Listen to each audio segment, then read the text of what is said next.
नारद जी से कहा चलो हम लोग चलते हैं सरोवर में, हमारे यहाँ बगीचे में सरोवर है, स्नान कर लो पहले।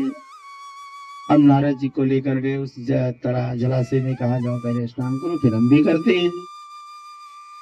नारद बाबा उसमें प्रवेश किया और जब कटी तक जल में पहुंचे तो भगवान ने कहा डुबकी लगा। जैसे ही डुबकी लगाए जल से ऊपर निकले तो देखा क्या कि अपने को बढ़िया 20 वर्ष की स्त्री बन गए। और सामने से न तो बंसी वाला और न बंसी है। नारद जी घबराए, अब क्या करें कहाँ जाए। तो नारद जी एक पेड़ के नीचे बैठ के भगवान स्मरण करने लगे। इतने में एक मायावी राजकुमार आ गया, चित्रध्वज। आके उसने भगवान नारद जी से कहा यहाँ तुम अकेले क्यों बैठे हो? तुम्हारे पिता ने तुमको निकाल दिया है, राजा ने निकाल दिया है, पति ने निकाल दिया, तुम यहाँ क्यों बैठे हो? क्यों यहाँ ऐसी बैठी हो? इसको नारद जी को पकड़ लिया और लेकर के वो राजकुमार अपने महल गया और वहां संग में विवाह कर लिया। अब इनको तो रसोई करना नहीं आता था, भोजन बनाना नहीं आता था। बहुत परेशान नारद जी। अब सोचे हम क्या करें, कैसे करें। तो वहां का जो रसोईया थे नारद जी को समझा बुझा दिए। अब देखिए इतना ही नहीं हुआ, हे परीक्षित, अरे बड़ी विषम परिस्थिति आई।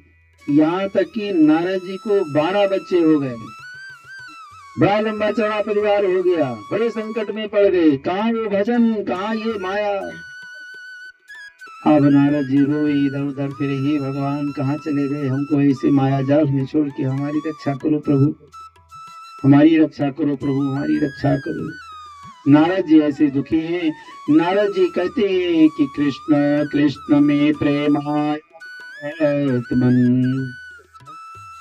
अन्नम भयम भंजन वयम ताम शरणम यामो भवभीता प्रतब्धिया। हे कृष्ण अनात्मन सागत का भय दूर करने वाले प्रभु, मैं आपके शरण में हूँ प्रभु, रक्षा करो, कल्याण करो। भगवान ने सोचा चलो बहुत हो गया, आके दर्शन दिए। चित्रध्वज नाम राजा के यहाँ एक चित्रकेतु नाम का राजा आके चढ़ाई कर दिया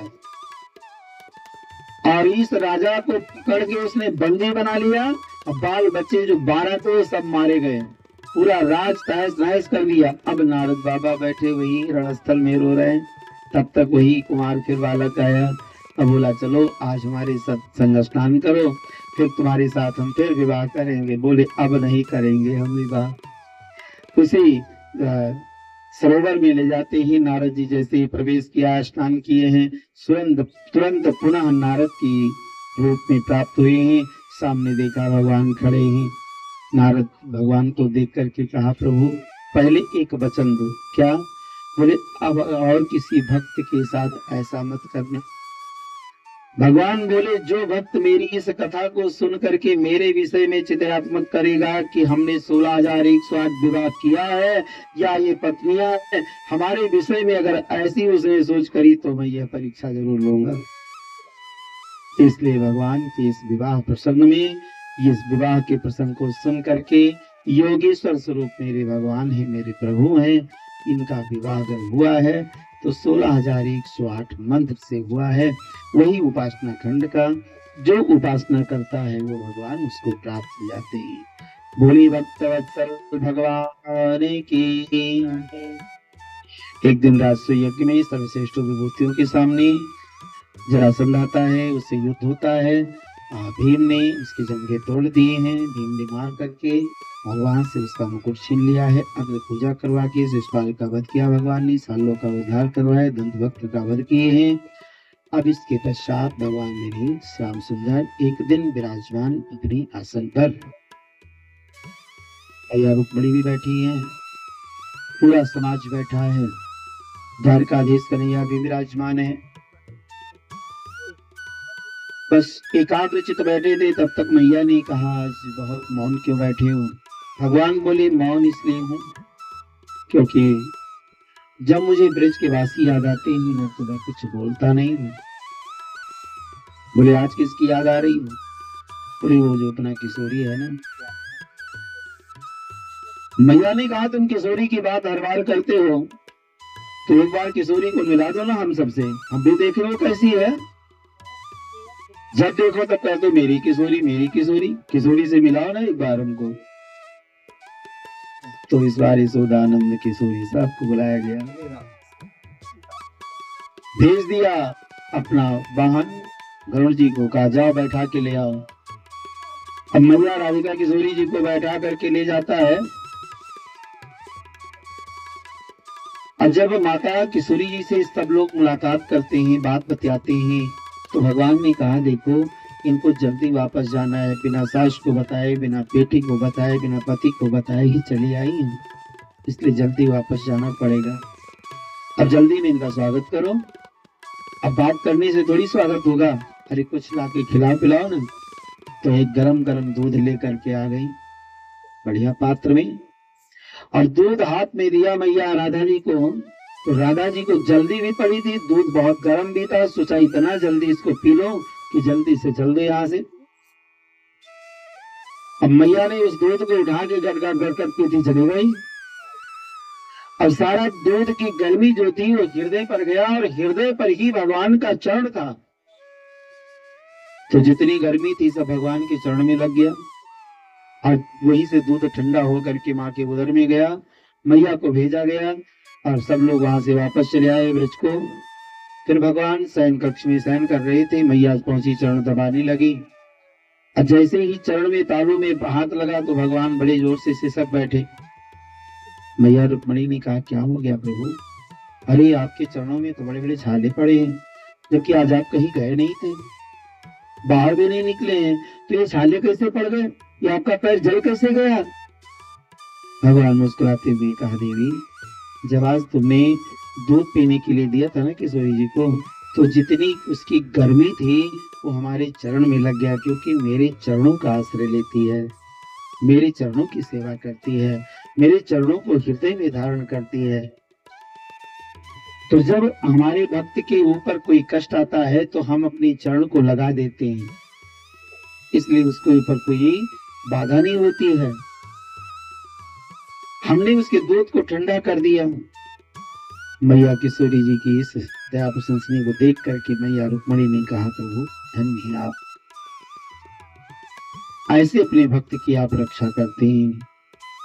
बात हास प्रयास में बदल गई, फिर भी भगवान कृष्ण कुछ मौन रहे, खुश नहीं हुए।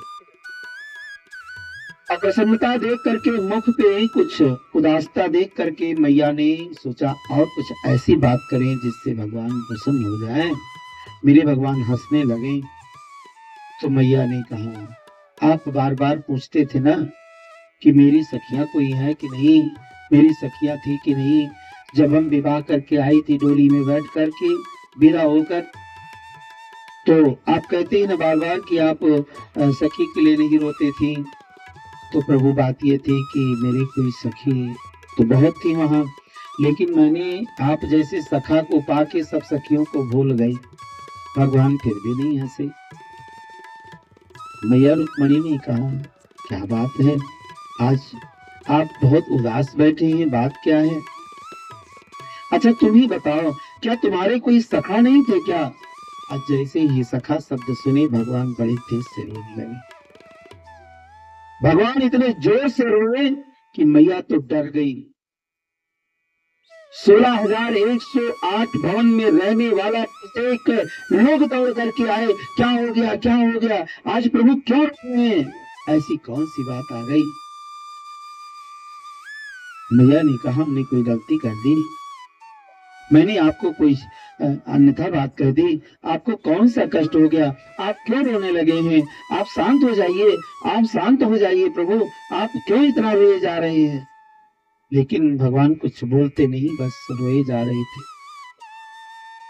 रुक्मिणी ने कहा मैया प्रभु क्या गलती हो गई, हमसे क्षमा करिए नाथ।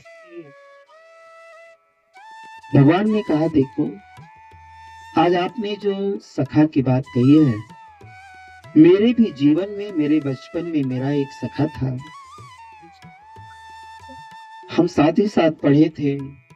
थोड़े से चना के कारण मैंने उनको अभिशापित कर दिया था, जबकि वो चना पहले से ही श्रापित था, इसलिए वो सखा, वो मेरे सखा जो थे ना, वो हमको वो चना नहीं देना चाह रहे थे कि मैं कहीं गरीब ना हो जाऊं, मैं कहीं निर्धन ना हो जाऊं। मुझे तो रिटर्न ना आ जाए, लेकिन वो चना हमें इसलिए नहीं दिए और हम आवेश में आकर के उनको श्रापित कर दिया था। आज उनकी मुझे याद आ रही है। मैया रुक्मणी ने कहा, तो कौन सी बड़ी बात है?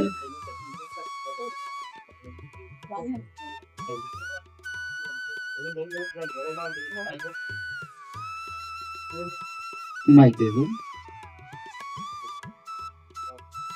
सभी सुन पाओगे। बोली भक्तवत्सल भगवान की।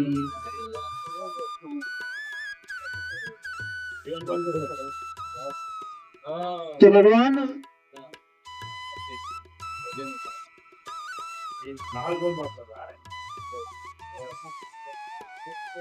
हो जाने दो पूरी बात। अरे हम तो 8 दिन से बोल